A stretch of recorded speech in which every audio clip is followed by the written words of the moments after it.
Hello, Paul. Hi, Simon. How are you today? Wonderful. It's a I, glorious day here in the west of Ireland, on the edge of Europe. that's a good place to be right now. What have you got in there? I'm loving the birds there. The Beautiful, bird huh? song I can hear. What have you got around you? Um, Landscape-wise, we are close to the beach, and we have just behind me here, which you can see in the screen, I believe, Croagh Patrick, which is a mountain that St. Patrick climbed and spent some days on, and it's still a pilgrimage site for many people. Which highlights the essence of this part of Ireland, certainly, which is a very special place. Ireland, generally, when I come back, it's all about the people, the place, but also the pace of things. Hmm. And certainly in today's time, that pace is definitely an enriching experience for me. Because you're usually based in Amsterdam, hey? Yeah. So I hail from the east side of Ireland originally, and um, anytime that I'd ever go west or south of Ireland, I always connected to it in a different way. So having been in Amsterdam for many years and coming back now during this time to have a retreat to a certain extent in Ireland feels timely, feels like there's a greater reason why I'm here also. So we're very pleased to be here. Amazing. Keep going. I'm just going to close my window because someone's drilling outside or sawing or something. What's the difference between the east and the west of Ireland culturally? More wild. The west is more wild. It's facing the Atlantic, so it has to be. It's more resilient in that way. The landscape is more dramatic, and the coastline is stunning. It's really stunning when you have these mountain ranges rolling into the sea. And the weather here is also dramatic in its changeability and its sunshine and rain in one day.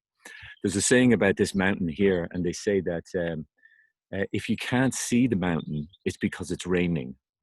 And they say that if you can see it, it's about to rain. So Yeah. now, thankfully, But do you know what? That travels well because I've heard people on Dartmoor say the same thing about right, Hator. yeah. So Can there's see the Hator. It's raining. the humor in Ireland also is something that I relate to and I feel embraced by when I return here.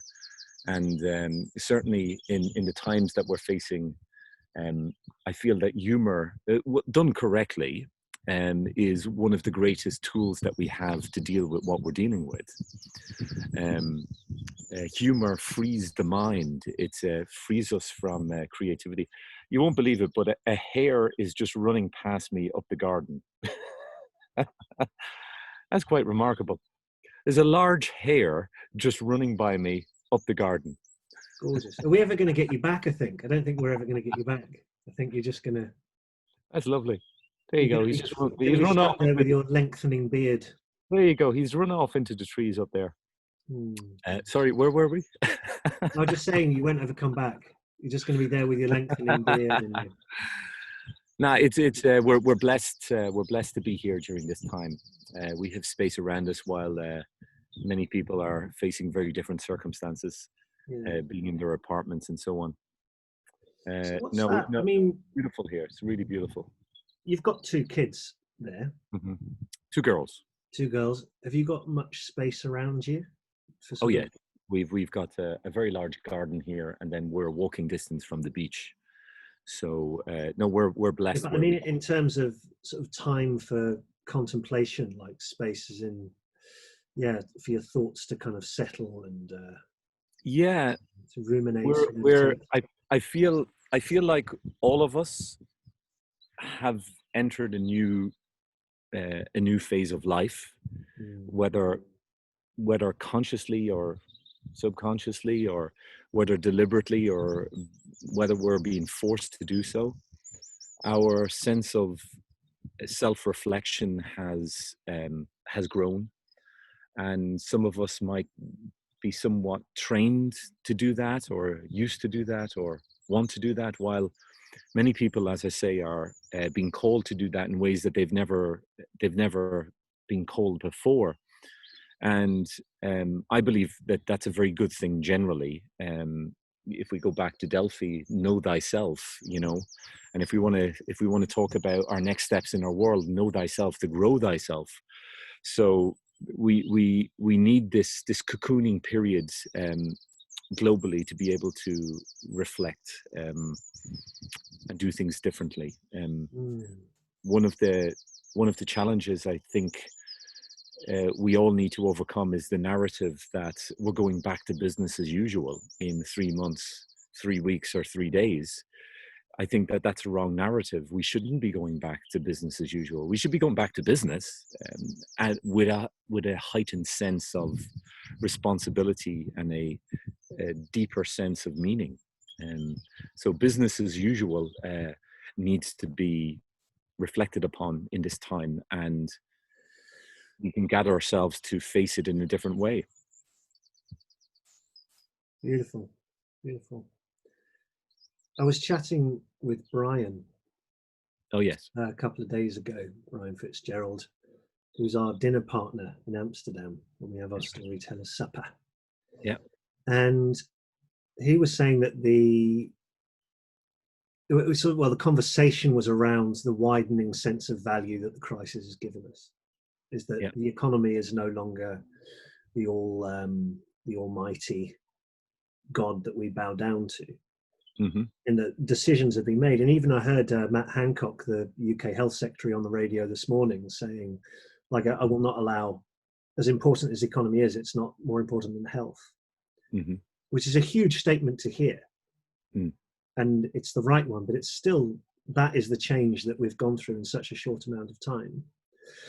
But I think I'm interested to hear what your thoughts are on how is the sense of value widening, and what do you think are the main things people are going to start paying attention to as a result of the crisis? Yeah, so much of my work is around language, and hence I'm drawn to storytelling, and also the use of individual words and what language does with people and how we can use it deliberately. And you've already used the word crisis, and the word crisis comes from the root of the word crisis means decision point. So when we say crisis, it actually is referring to we are at a decision point. So that's one thing that I think is interesting for us to hold and carry forward in our conversation. What is the decision point that we find ourselves in? And the second thing about language for me is I feel that we're all called now to ask better questions. So this is not the time to be putting forward answers. I feel that's too premature. I feel that now's the time to be digesting, reflecting, connecting, and from there asking better questions. And I feel that we need to hold certain questions before we can put forward answers. Any answers that I would feel would be put forward now are thought experiments and are prototypes and are open to exploration and as they roll out. But the work that we're doing now is reflection and connection with others, and in that process as asking ourselves better questions. So there's something about asking better questions is very important during this time, and holding questions. So questions for me are not something that you ask and you necessarily have to answer. While that is a particular quality of question, I feel there's richer questions that you ask and you hold. So it's the questions that we could hold during this time that I feel are the beautiful questions, the questions that perhaps call us to be more of ourselves. You know, it's rather than looking for answers, it's really about holding a question that enables us to be closer to ourselves. Yeah, yeah. That really speaks to me about that need for slower time and not rushing in with solution or idea. I mean, there are critical things that needed to be decided upon. Some people just need to sort of get their money shit tight and all that kind of thing, get their household in order in that sense. And there's definitely a power of, giving way to the threshold, to just being that we're at a launching point or we're already launched, and not entering the conversation too quickly. Yeah. And then the question is, like, are we paying attention enough to know when there's an answer in front of us? Yeah. So to broaden this slightly, one of the sequences or patterns that I'm drawn to regularly is the Fibonacci sequence. So the Fibonacci sequence defines the growth of a spiral, and I'm drawn to nature for inspiration, and what I look for in nature are patterns, and I ask myself how those patterns could be transferred over into the work that we do. And if we analyze the Fibonacci sequence, and this is one of the tasks that I do with leaders when I'm training leaders in transformational processes, and I feel that it's relevant now as well, is I get them to write down the first sequence of numbers in the Fibonacci sequence. So the first number is 0, and then the next number is 1, and then the next number is 1, and then the next number is 2, and then the next number is 3. So we have, to simplify it, 1, 2, 3. And I pause there for a moment and I ask people, without telling them that this is the Fibonacci sequence, I ask them, what is the next number? And if the number sequence has just been 1, 2, 3, obviously we're going to suggest the next number is 4. However, the next number in the Fibonacci sequence that shifts from 1, 2, 3 is 5. And the number that comes after 5 is 8. And the number after 8 is 13. And the number after 13 is 21. Yeah. In other words, the Fibonacci sequence is based on you add the previous two numbers to find the next number. So if you add 0 and 1, you get 1. If you add 1 plus 1, you get 2. If you add 2 plus 1, you get 3. If you add 3 plus 2, you get 5, and so on.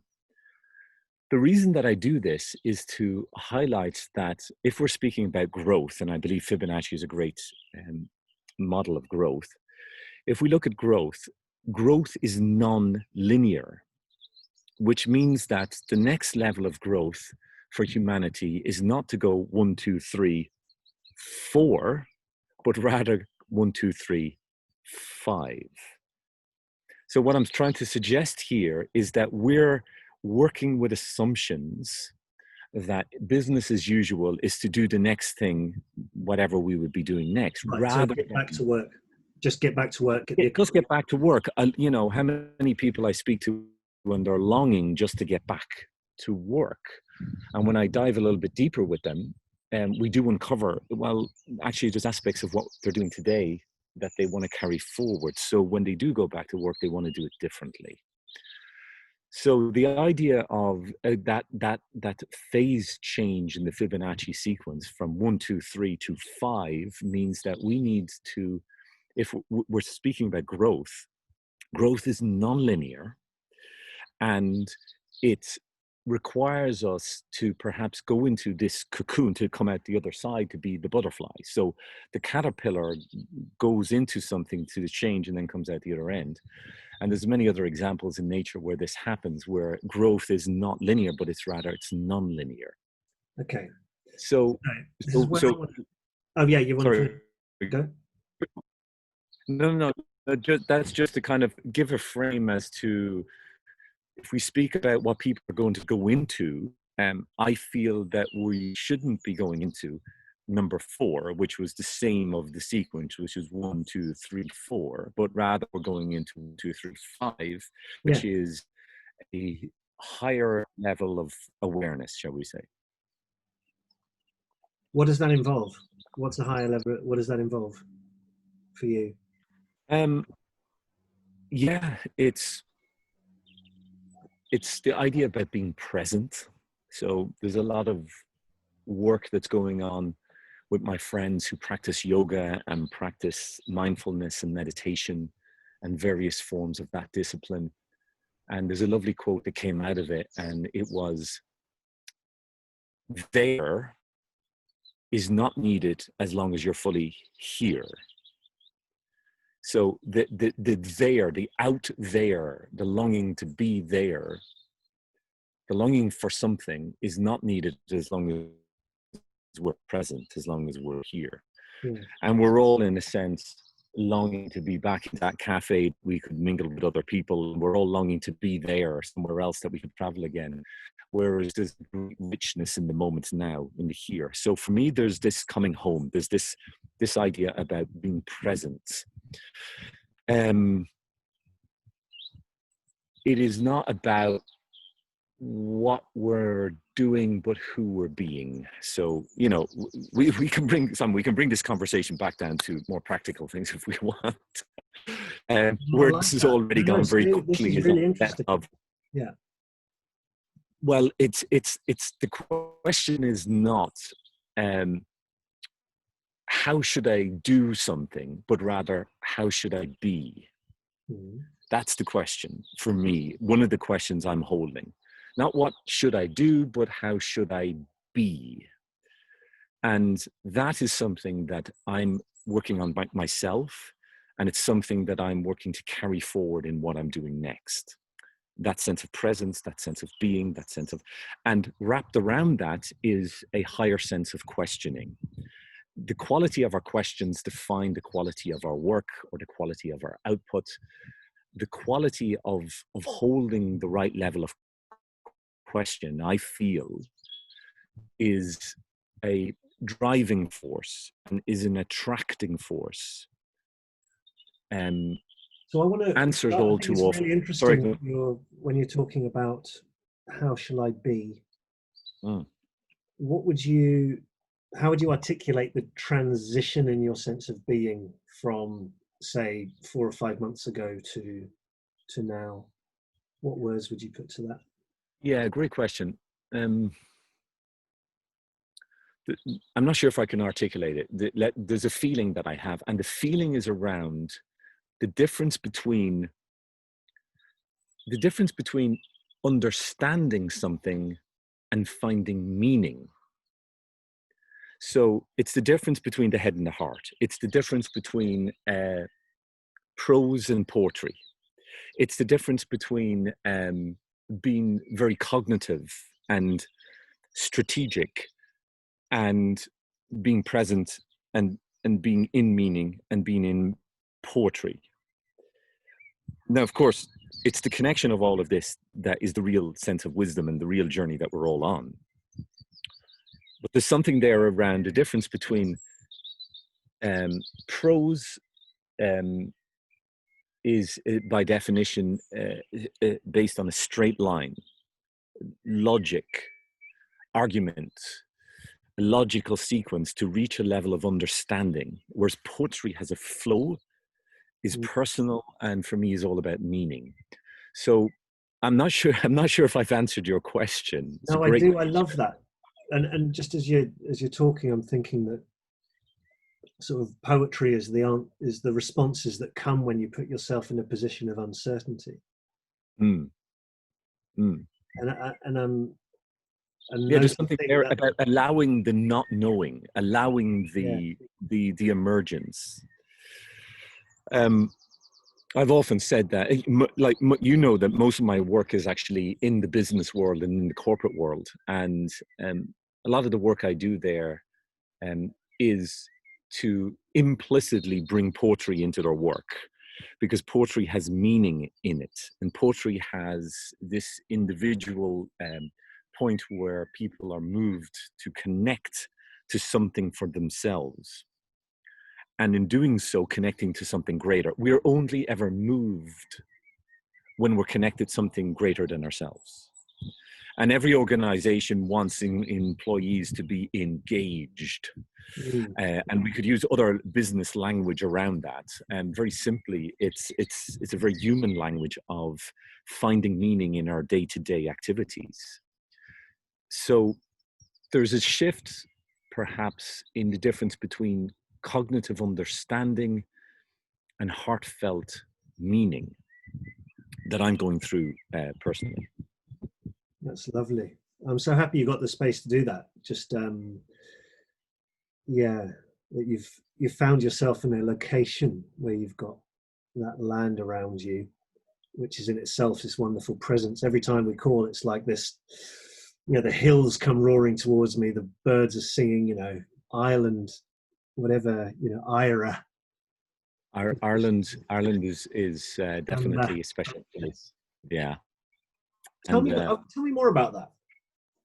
So what does Ireland, you know, what Ireland has a sense of beauty, but also a good beauty.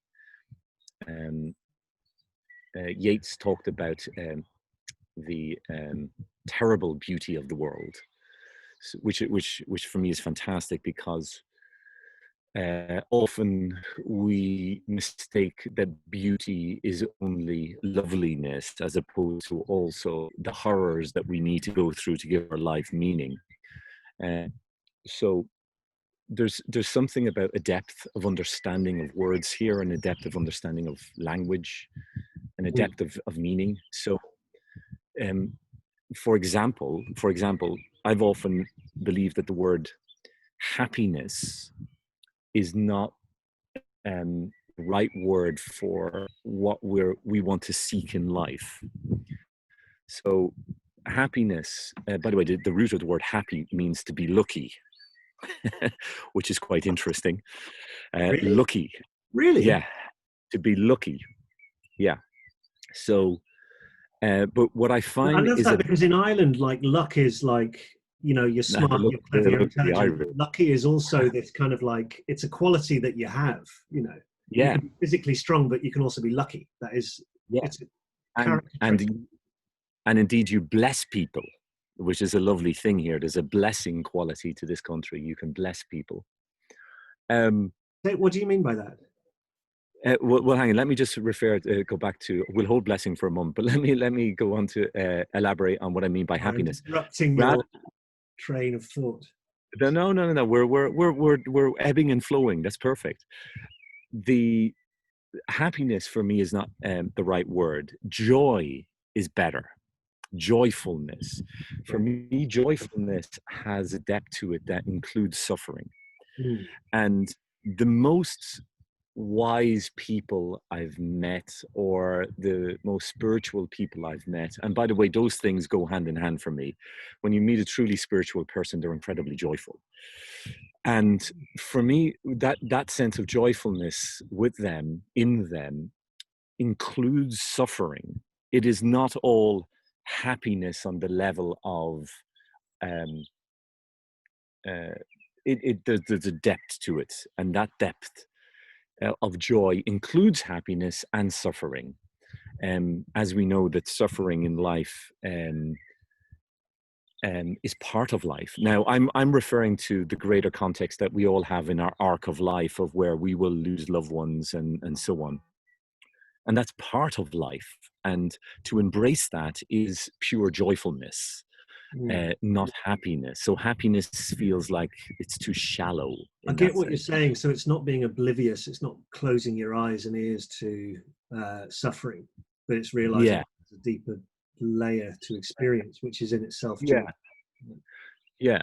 Now, I think it's important, if anybody's listening to this, to put a context around what we're speaking about here, because there are many people right now facing true suffering, not being able to eat, not being able to pay their rent, and so on, and being ill, and knowing people who've passed away during this time. So there's a great empathy and heartfeltness that we want to share as we go into any conversation at this time.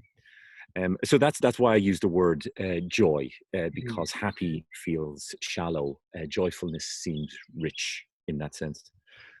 Now we moved there onto blessing. Said that Irish people are able to bless. Yeah, so there's a spirituality in this country that I still find, and many people find now, like all countries, and I'm sure, like in all cultures, there's aspects that linger and aspects that fade, and many people in Ireland might feel that the sense of spirituality has faded. I still feel it in the people and in the landscape.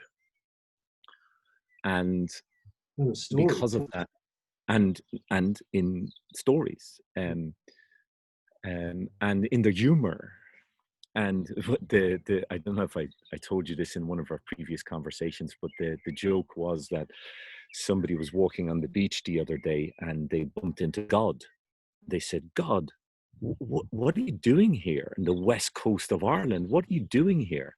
And God just smiled and said, "I'm working from home." Yeah.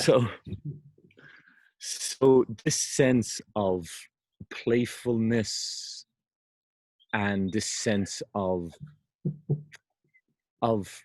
connecting to the place is very rich here, very rich. So that's great. So yeah, we're very lucky to be here. I spend a lot of time thinking about Ireland. I mean, just kind of being with it, and I think there must have been. I always get this sense that it was because it was on this. It was seen by the sort of the medieval courts as this insignificant part of Europe, you know, and so it was a place where the mystics were safe and untrammeled for a long time. And as a result, I think it held the imagination. I don't think this is the sort of the history, but it held an imagination that passed away from Europe much quicker, was sort of stamped out by Norman.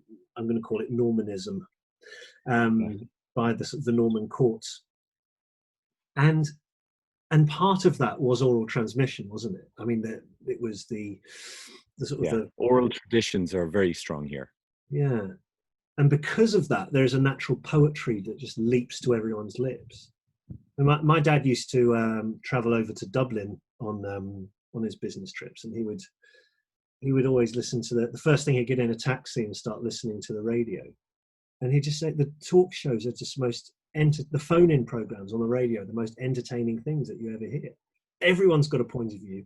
Everyone's able to put it like humorously and poetically, you know, that kind of thing. And I had the same experience when I went to Galway. You know, people are just ready with depth and humor and lightness in a way that I haven't encountered in many other places. Yeah, so people and language and the landscape and the pace of things. You know, the old joke in the south of the country is you go into the newspaper seller and you say, "Can I have today's paper?" Or you say, you know, "Can I have a newspaper?" And you pick up the newspaper and it's yesterday's newspaper. And then you say, "Well, don't you have today's newspaper?" And he says, "Yeah, come back tomorrow." So this lag, this sense of pacing things is very interesting. And if we loop back to one of the questions that you had earlier, what is it that people will take from this time? One of the things that we can consider is this sense of pace, place, and direction. And what I mean by that is we've left a world where it was greatly defined by speed. And again, I look at the roots of words, as I say, and the root of what speed literally means is movement with no direction. whereas the word velocity is movement in a direction. So very simply, one way we could consider framing what we're going to do post-COVID world is have more velocity than speed. And that means that we're going to act more consciously in the right direction.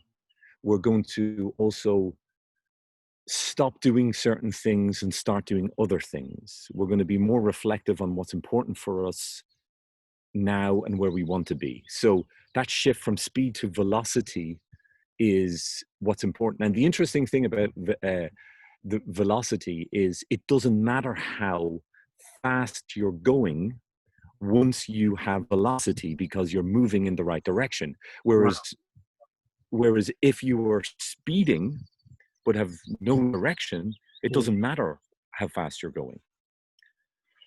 I love that. So I love that. Is that we're mistaken movement as something powerful in itself. I wonder, I mean, I know just very personally for me is that moving along without the sense of contemplation is just going to be impossible. I'm hoping it's going to be impossible, but I'm going to commit just having that much more space around me. My kind of personal ritual here is because we're on half working weeks. I'm sure you're in a similar situation because the childcare's closed down, and there's and also because you obviously have to intervene in things that are happening. So you're just not we're not even getting half a working week. It's sort of like less than a third, it feels like. And so the pressure to sit down and get things done is massive. But I've gone the opposite way, is that I start my morning, and we've sort of had breakfast, and then I'll sit in my chair and open a book, just something that I love reading in a timeless sense, just not thinking about the direction I'm traveling in, but just thinking, what would I like to do? And the book that leaps into my hand is usually one that answers a very urgent question, or inspires me to start doing the things that are really meaningful for me. Yeah. So in my head, I could have, I can do a marketing plan. There are things that I can do in order to sort of generate business, get very strategic, this kind of thing. Yeah.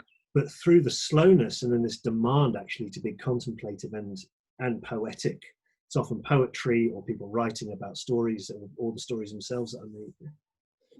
Is that just it moves my whole being in a direction where I'm producing stuff that of inherent value. So attending to, for example, an online course of mythology that some people in America have asked me to do, for a course for undocumented migrants so they can develop their own stories to guide their own life. To get that self-guidance deeply in their chest and sort of bring their sovereignty back in their world.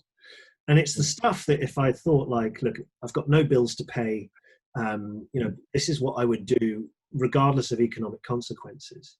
If I was to wipe my vision clear in that sense, this is the stuff that I love to do. And for some reason, paying attention to poetic imagination, storytelling, all that kind of thing just moves me in that direction. And it's not in that direction if I sort of am in this very cramped space of what needs to be done and who needs something from me, Beautiful. Beautiful. Profound results require profound reflection. So if we're to do deep work, we need that deep sense of time and connection that you've just created for you in that morning ritual. That's beautiful. So are we working less, or are we working better? So we're working not a full day, not a half day, but a third of the day. Are we working better because we've taken that time? Oh, I'm unbelievably productive. But the funny thing is, I end up being super productive, and I do things really quick. And in the archetype of the warrior, according to Robert Moore. So people go, oh yeah, the warrior's the doer. The warrior's the archetype of action. And Moore says, yes, but there are two things that you need to realize about the warrior. The first is that the warrior is serving something. This is what you were saying, is that we get meaning when we're serving something bigger than ourselves. So the warrior, the knight, would be serving the queen or the king of the court. And usually it was the queen, actually, the one that they were protecting. And the archetype of the warrior is based on the hunter. And so the hunter is not oblivious to his surroundings and his environment. He's deeply rooted and connected into the natural landscape. And in the modern world, we may not be living in the forest, but we can also, there's a softness of attention that we need when we're working out how to act, is that it's not a strict definition of, well, this is who I am, this is what I do. It's really learning to sense what's around us. Starting to sense with our, with a softness, and incorporate uncertainty. And then when we're ready, to action, for action, and then to act well and to act honorably, and to use an old phrase, nobly, to act with nobility. And I like that hunter idea. I think that could be a powerful image for. Well, there's also a lovely. There's a lovely sense of preparation in that also. The digesting, the gestation, the preparation, that is work for us to do the work. Yeah, that's lovely. That's a very nice habit that you have. That's a very nice ritual. Well, it was an accident. I found it out. But when you talk about gestation, that was also I heard there was an indigenous elder. I was in a ritual with people in Australia, and one of the women speaking there said, she said, I'm going to speak for all women, because it's a ritual, you can, right? I'm going to speak now for all women. And she says, I want you to hold your womb, because the coming time is going to require the creative feminine. Feminine creativity is what's going to lead us into the next time. Now, I don't know where that comes from, but when I heard that, I was like, that is it. That is it. And we've come from such a time of, masculinity has defined all our public institutions. It's defined, when we're talking about an economic way of life, that was this sort of the structure of, you must provide. Mm-hmm. And what we're seeing in the world in terms of diversity of interpretation about how to be, the emphasis on connectedness, on really coming into our small world, the world out here, as you said, the world out there is here. That's a feminine imagination. These are things that previously femininity. And I do think as men, our role is to hold that and to develop our capacity for listening so that this imagination can build up. And it isn't weak at all. It's unbelievably vibrant and strong. But I think we can all do a bit to let that through. Yeah. There's the future of leadership is feminine, is one of the things that I've been working with in leadership trainings. Really? Which builds on that. So tell me all about that. I want to hear how you do. What does that mean? What does that entail for changing styles of leadership? So you've summarized it very quickly by talking about the style of masculine, egotistical, alpha male forms of leadership that have dominated the world and still do to a certain extent. So we're well aware of that. And when we consider what the world is and what it's becoming, it requires new levels of cooperation, new levels of learning, and it requires new skill sets that alpha male persona doesn't enable in itself or in others. So in other words, what we need is if we bring it back to the work I do within organizations, we need organizations that are learning organizations.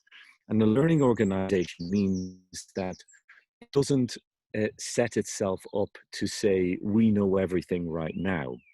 Instead, it says, well, we know a lot, and there are many things we don't know. And what it seeks to really become an expert in is the process of learning. And be So acquainted with learning by, uncertainty. Yeah, I think that's yes, really powerful. yes, That I don't know, but if I move in yeah. this direction, I might know more. So there's a great, one of my great influences is Edward de Bono, who was this thinking, his quote is that thinking is a skill, and if it is a skill, then there's something we can do to improve it. And he's written many books on thinking as a skill. And one of his quotes is one of my favorite quotes, and he says, you can analyze the past, but you have to design the future.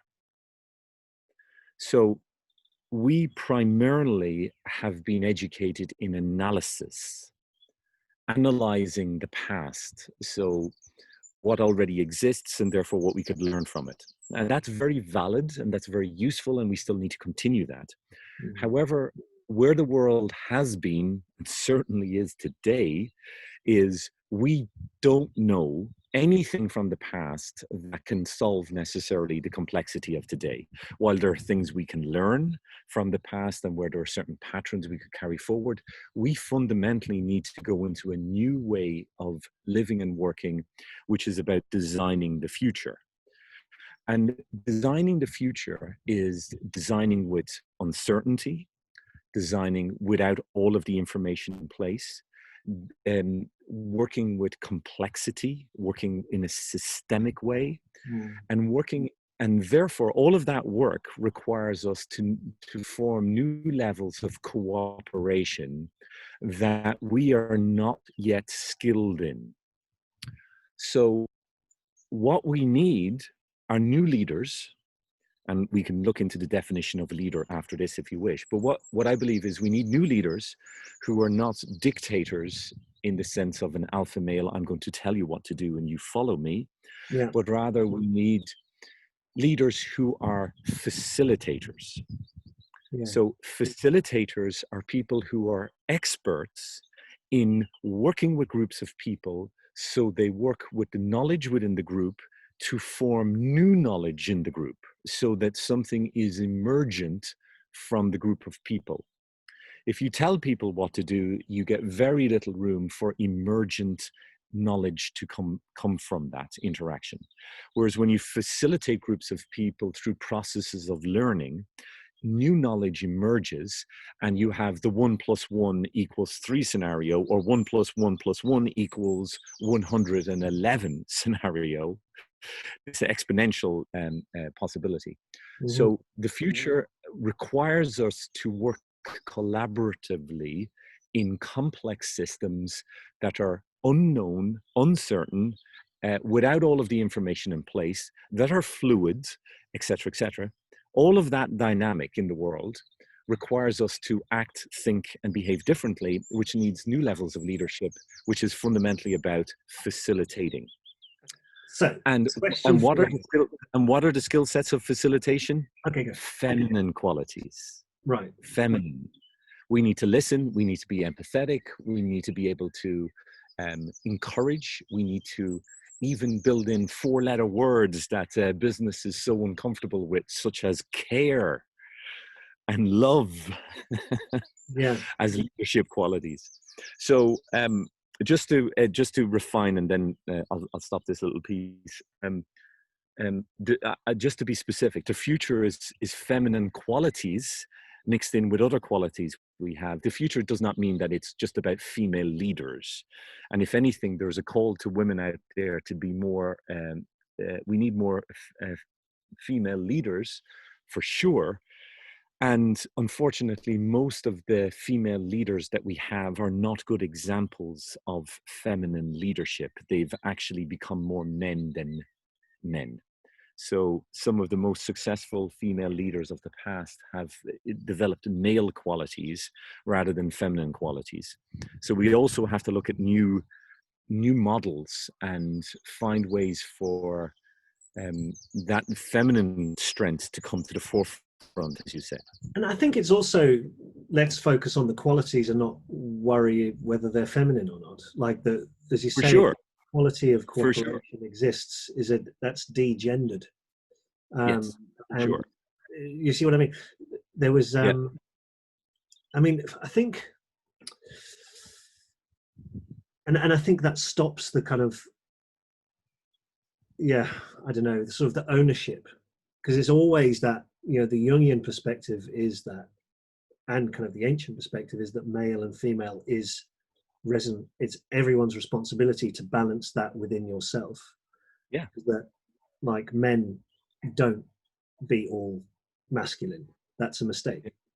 And yeah, if women are all feminine, that's also a mistake. You know, and yeah, also there's also a spectrum of interpretation. Is that, you know, we still need butch macho guys, and we also, you know, and very particularly feminine women. It's like the whole spectrum's needed as part of the dialogue of humanity, right? for sure.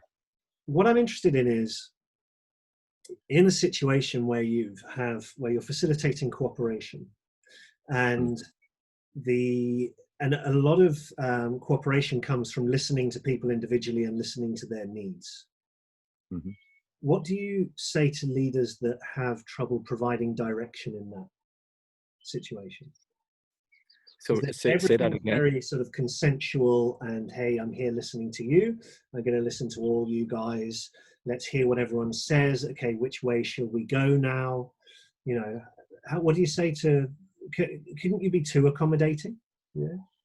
Yeah, so everything has nuances, and what you've just highlighted is, let's say, a spectrum.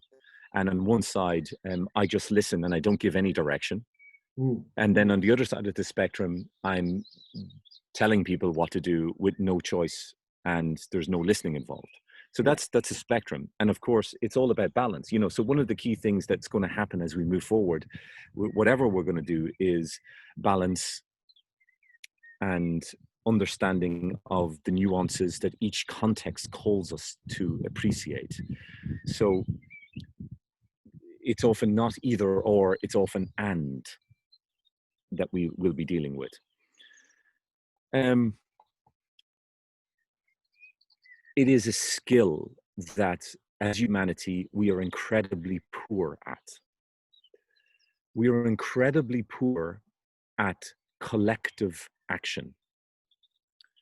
And collective action from the point of view where we're all choosing to be part of that action, and all of us being protagonists of that action rather than consumers of that action. Um, there's some definition of leadership that says you're a leader when you have followers, and I fundamentally go against that. I feel that that's a very old world perspective on what it means to be a leader. Leaders don't have followers. Leaders create more leaders. And if we speak about leadership there, it's about to shift, as I say, not from the person that tells people what to do, but rather from the person who becomes an expert facilitator of processes. I love that. So we're shifting from the world, like it's almost like three shifts. Like we're moving away from the world of consumption towards a world of participation, so that we can be then moving into a world of being protagonists. Do you feel a difference between participation and protagonist? Like the protagonist is a leader. The participant could be a protagonist. However, all too often they're protagonist in somebody else's leadership. Yeah. So it's almost like where we long to be are protagonists Yeah. collectively. And that's a new mindset, that's new skill sets, and that will redefine institutions as we know them. Mm. Do you know Daniel Mesick? The name is very familiar. Why do I know that name? What does he do? He wrote a book called The Culture Game. Ah, yes, yes. I know of him, but I haven't read the book. Tell me. Well, I saw him on a call a few years ago at, um, at Michael Margolis's storytelling school, the Story U that he was running for a bit. Hmm. And Dan Mezek just to hear this guy speak, just he lights fireworks off in your chest. Mm, And his big thing is it's all about the invitation. lovely. Yeah. That it's the leader's job to create the invitation and then allow it to be a true invitation, which is that the people don't have to answer it. So his primary technology, which is exceptionally well known, I think he's a super advanced practitioner in it, is open space. Mm, So only the people so you have a calling question, only the people who want to answer this question. And this could be anything from, look, who wants to look at the new cafeteria policy? Who wants to, totally re-envision our company culture? yeah. You can ask any kind of question, and only the people who feel called to participate in the organization do. And then the one thing that you can have control over is that, if there's no participation on a repetitive basis, you can have the conversation like, well, actually, do you feel invited to this organization? Is this your Mm, place?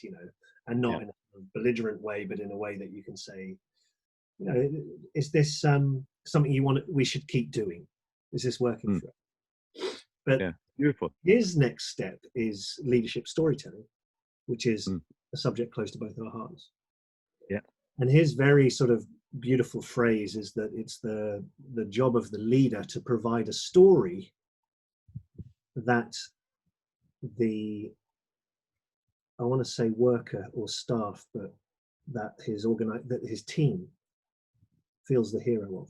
So the leader must provide a story where Yeah. everyone feels like the hero in their own story. And that's Yeah. exactly what they're saying about protagonist, to be the protagonist and not the Mm, victim. Yeah. yeah. How do you, so you work with organizations, you get them to look at these particular avenues and areas. How Mm. how do you facilitate that shift in attitude towards So first of protagonization? all, yeah. So first of all, it's about creating the foundations for change or foundations for transformation. By the way, another interesting nuance we should watch out for in our language is change is not necessarily transformation. Change happens all the time. Transformation happens sometimes. A caterpillar is changing all the time through its process of life and growth, and only once does it transform to become the butterfly, which then continues to change. So change Okay, is so not the it's same as similar to speed and velocity, change and exactly, transformation. There's a depth and exactly, an intention behind transformation. exactly. Right. So in order to create transformation, which happens occasionally, not all the time, we need to create the right foundations of that. And that idea of open space for me is wonderful. That idea, what it's really about is creating an invitation. All great stories are invitational. All great stories invite you to step into it. Like we do this subconsciously, but when we're watching a movie and we become the character and we feel the emotions and so on, or we're reading the book and we become the character within the book and so on. All of that is invitational. And that's why stories have become so powerful for leaders, because they realize the power that's in a story. The story is invitational, and this is the nuance, that it's not about creating a story for the organization that you buy into, but rather it's really about creating a story that is rich enough that the individual connects to, the organization is a channel of, and then it connects to the greater world. So you have the individual, you have the organization, and you have its place in the world. If you only have the organizational story, the individual is not really invited into it. If you have only the individual and the organization, but you don't have the greater context, then you really don't have a deep level of meaning. But when you have those three levels, you then have a rich story. We all long to be part of the biggest story we can be part of. And the biggest story can never end at your organization. It always has to end at how your organization is serving a greater story. Does that make sense? It totally does. It's very much of the moment. I mean, it's also this principle of donut economics that Yeah. By the way, I love the concept and I hate the word. Just there on a sense of nuances, I really would not have labeled this beautiful set of knowledge and concept a donut economy. It is trivial, it is throwaway, it is popular, it doesn't reflect the metaphor. All that it says is there's a hole in the middle and it's something you're going to eat, and yeah, but actually you the know food isn't what? good. Yeah, but So, but we talk about so it and it opens up the conversation. I'd there's say other words. There's it other may not words be we the could have correct used. metaphor, but it There's- may not be the correct metaphor, but it is an effective one. So Because you and I have just there's talked, we've gone other into this there, conversation immediately. there's other metaphors we could have that for me are correct and memorable. And I just look at that and I go, what metaphor that's would that you is like to correct her with? This highly successful author whose policies were adopted in capitals across the world. Which one would you suggest? I honestly, I don't know. I need some reflection on it. I haven't put my thought process No, I'm into only it. Just teasing. I'm only teasing. yeah, I'm happy that but you're. I'm giving you my kind of honest feelings in this conversation. What I know about the donut economy is an excellent set of concepts, and it's mature. I don't have any criticism whatsoever over the material that's in it. It's fantastic. What we're talking about here is story, language, meaning. We're talking all of that stuff. And when I hear donut economy, I go trivial, throwaway, popular. All right. Okay, so let's talk about the work of Kate Raworth, because in that it's that she's talking about embeddedness. It's precisely the point you're making about if you work as an abstract phenomenon that's not related to a bigger whole, you can't be a modern business. Right? And that is the feedback from not living in alignment with natural systems is now coming so fast and so hard at us that we urgently require that to live within the boundaries of the planetary system. Yeah. And the reason that I've loved the mythology of Martin Shaw is that he said that our imagination is also within the planetary system. Is that when we bend our head to the imagination of the earth, the products of that, the actions that are aligned with that imagination are naturally serving with it, as long as we use wisdom, intuition, and stay alert. So I think when I think about Irish mythology, I'm learning how the earth turns. I'm learning that even the detail of that imagination.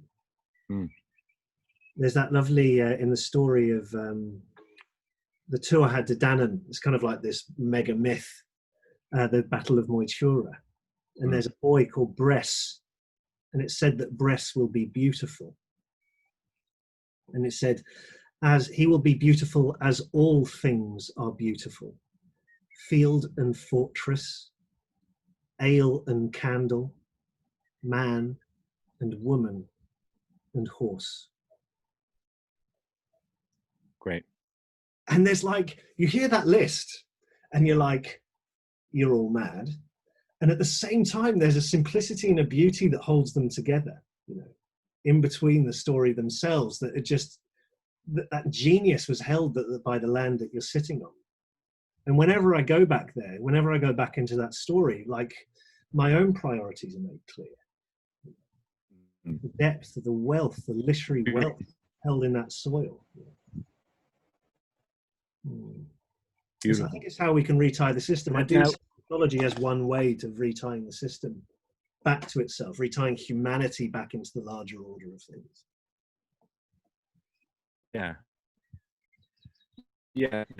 One of my favorites is weaving, and What? it suggests weaving, to weave. And to weave you know, as a storyteller, that's what you do. You weave narratives, you weave meaning, you weave context, as well as timelessness and timeliness, and there's a weaving aspect. And that idea of what you've said about the concept of beauty and it being connected to everything around us um, is something I deeply relate to, and resonates with this sense of wholeness or patterns and weaving. And of Hmm. course, it's in many cultures. It's not just here in Irish cultures. Of course, we need to broaden our scope here. The Japanese culture is one that I've been inspired by for many years. Indigenous cultures around the world. This sense of being connected to, as I say, people and place, so important. Yeah, Beautiful, my friend. I think that's a wonderful place to hang our hats. And great. I love talking to you because you bring that sort of, you know, that the connectedness between different systems of knowledge and things like that.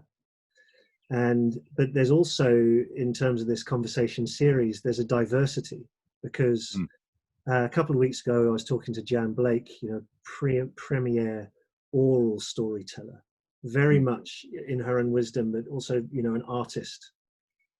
And now, and there you are. Her song about that her mother sang to her as a child about death, that we shall all pass. Yeah. Stunning, stunning. So for those listeners who have not yet watched that, please go and watch Jen's. This is a good reference point in between. Stunning, stunning, And the people beautiful, that beautiful. people emailed in on that point regularly, was that sense of, Mm, in the older times, or 100 years ago, everyone had this sense of impending death. So with phrases like "God willing," mm, or what Paul was saying, the New England Prayer Book with what is it, that phrase about if I should die before I wake, please God my soul to take, that kind of thing. mhm, It's that sense that we, you know, we don't have it all, and this is where mm, we started. Hey, is that it's not the answering, that idea to know an answer is not mm, where we're at, and stepping into the possibility of extreme uncertainty that we're in, mhm, and not falling over and dancing with it. That is mhm. one of the ideas that's going to take us forward, that sense of resilience, which is one of the reasons I'm talking to so many different kinds of storyteller, Right. people who engage in storytelling in so many different fields, because there's not one narrative that's going to save us. There's Mm, not, it is, but it is that quality of tuning into narrative and having a sense of discernment about what narratives are really serving us that's required now, yeah, and hopefully to being able to cultivate it in other people. yeah. That's the job of the time. So thanks for adding to that, Paul. Love to your family. Wonderful. We'll be in touch. Pleasure talking as always. All the best. Let's speak soon. Bye bye.